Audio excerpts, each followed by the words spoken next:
What, especially in our community. Ulisikia juzi ama jana, nimeona mtu anasema na kuna uchafu eti former governor alikuwa amesema itakuja tauni hii ati Obonyi. Nao nataka niuliza hawa shenzi, hawa shibishi niwaulize, yani kutengeneza klabu kama hii ni Obonyi, ni mara kutengeneza stadium ni Obonyi, kutengeneza cabros in town ni Obonyi, kutengeneza kuuliza.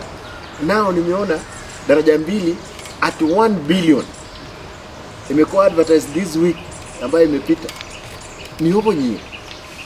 Buying tractors, road construction machines ni Obonyi. To close down Nyambera today is a park ni Obonyi. I want to tell them Obonyi is the letters walikuwa nauzia watu. Obonyi is when they refused our airport to be constructed when they were in office. Obonyi is when somebody goes to an office and decides to eat food which is meant for the children school program. Nataka niwaambie niliwanyorosha 2022, round hii nitawanyorosha asubuhi na kuanika kwa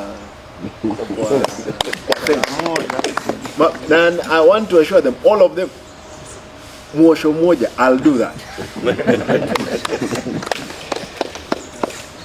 Nimekuwa kwa hii kitu for some time and I'll handle them. Kwa hivyo msijali mambo ya siasa, tuachie nyinyi. Nyinyi nataka niwaombe, enda mcheze, mimi niko tayari. Nimeambiwa kwamba mko na allowances zenu ambazo zimebaki, you know, salaries